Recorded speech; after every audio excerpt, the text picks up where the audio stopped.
That's what today's all about, raising awareness of accessibility, awareness of the impact, the difference that accessibility makes to the potential for an individual who is disabled, regardless of their disability. Accessibility as a concept and as an area for discussion is so important for everyone who's disabled, because it empowers them to engage in the workplace, their community, and to be able to be included. I'd first like to say diolch yn fawr iawn for giving us this opportunity and letting us interview you, because like I said, this is a first for CDPS, this type of video, so we're really, really excited about it. And I'd like to start, if you could take us right back to the very beginning and explain to us how you became blind. Yeah, sure. Thank you very much for giving us the opportunity. It means a lot to SightLife. So I was approximately a year and a half when they discovered a tumour in my right eye. So the official diagnosis for my eye condition was retinoblastoma, which is a form of eye cancer, which is extremely rare, apparently. So, so I lost that right eye completely when I was a year and a half, because they didn't want the cancer to spread into my brain or the rest of my body, etc. Then I could see out of my left eye until I was about 19, 20. So the vision in that eye was sufficient for me to ride a bike, do lots of other mad stuff, which I had a lot of fun doing. And then the cancer came back. So the second time I got cancer was when I was 17 years old. So the cancer came back on this side of my head, the left side of my head, not in my left eye, but it was on this side of my head.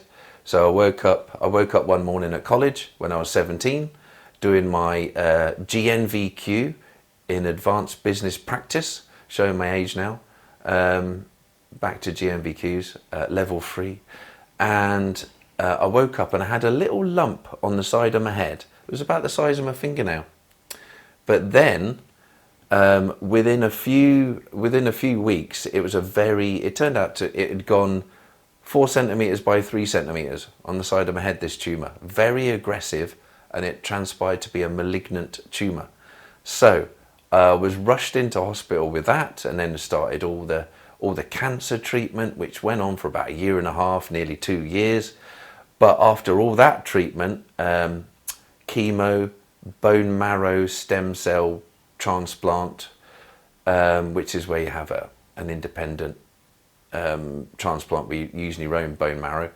I had that, a chemo, lots of blood transfusions, all the stuff you have with cancer treatment. And then due to all that treatment, my left eye was so weak from the additional radiotherapy, on top of what I already had as a child, that my left eye gave up, and it shrank, and the cornea went really thin from all the treatment. And so the cornea couldn't sustain the eye pressure anymore. And so the left eye had to go, because it kept perforating. So I couldn't lift anything heavier than a kettle full of water, or else the eye would perforate. And so the eye would leak, or, well, you know, to tell it like it is, one night it did burst, which is not good. So in 2004, eventually the left eye had to go, but that was a long time after I'd graduated from uni, and due to all the treatment I had, I went blind. So I lost all the sight of my left eye just as I started my business degree, which again was not ideal, but due to accessible technology, I was able to, how how do we put this in a positive spin? Embrace an extremely steep learning curve. It was a very interesting 3 years, but I got through it and graduated with a business degree. And that is the brief version of how I got to being totally blind. And that's something massive for a teenager and then a young adult to have to cope with. How did you deal with it? I didn't. For about 4 years, bearing in mind 3 years, that was my degree. For about 4 years, I was all over the place while I was studying. It was a roller coaster of emotions. It was depression. It was anxiety. It was frustration. It was limbo. It was the unknown. Because I didn't have any support from a charity at that stage in my life. I just had diagnoses from doctors saying, right, this is what's happened to your eye. Obviously, you can't see anything anymore. This is what we've got to do to your eye. These are the operations you've got to have. There was no support. There was a massive disconnect. And that's why I like working at SightLife, because we can be that support that people need when this does happen. But unfortunately for me, back then, I didn't have what SightLife can provide now for people in this situation.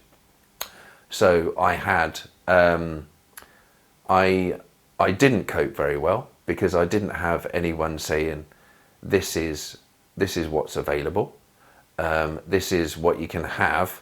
I mean, there was equipment provided to me from the disabled student allowance, but back then it was nowhere near as efficient as it is now. Back then it took me 6 months to get all my equipment whilst I was at university. So I started my degree in September, and if you move forward 6 months from then, that's when I got my huge scanner, because they were huge back then. So you'd scan the books in, and the book would then be read out to you by that technology. And then, because if we got to be aware here as well that smartphones, the first iPhone didn't come out until 2007, and I graduated in 2001, because I am that old now. And so there was no smartphones at all when I did my degree, and there was minimal accessibility with regards to websites and stuff like that. It was all very still all over the place and stuff like that. So how did I cope? Not very well, to be honest. What support did I have? Not a lot. There was a massive delay in getting all my equipment. So I didn't get my scanner and my speech software, which back then it was called HAL, H-A-L. But then when I got that software, I didn't have any training on it. I had to learn how to do it all myself, how to use the scanner myself. Yeah, it was mad. It was a crazy time. Scary. Yeah. And it's hard to believe as well that even when you were struggling for so long because you didn't have any help, and then when you did have those tools in front of you, you had to learn how to use them yourself. That's an extra challenge with everything else. Fortunately, when I was 11, my mum put a tea towel on my head so I couldn't cheat, because I could see when I was 11, because I didn't lose my sight till I was 19. And my mum put a tea towel over my head so I couldn't cheat, and she taught me to touch type. So luckily, I could already touch type before I went blind, and I used that skill to take my own notes in lectures, because sometimes I got the PowerPoint slides and the lecture material on a floppy disk. Sometimes I didn't. Sometimes they gave it to me in Braille, but I couldn't read Braille. They just thought, oh, he's blind, we'll give him Braille. What tools help you in your day-to-day life? Right, so I use a standard Windows PC with at home that has JAWS on it, and JAWS is one of the more well-known screen readers, which reads out what's on the screen. I don't use the mouse at all, so it's just purely listening to the computer and interacting with the keyboard. I also use an iPhone, which has voiceover software built in. Other mobile phones are available. That's just the particular one that I like to use. There is speech software on other mobile phones. The area of accessibility is vast, so we all must work together to keep it simple, because people that haven't been engaging with accessibility before might not be completely confident with the said topic. So we have to be mindful of that not everyone is on the same level with regards to comprehension, understanding, and being able to understand the terminology that can be used in the area of accessibility. So keep the communication simple, keep the language simple. We don't want to intimidate people away from this topic. We want to encourage people to embrace it, to work together, and to make lots of progress with it.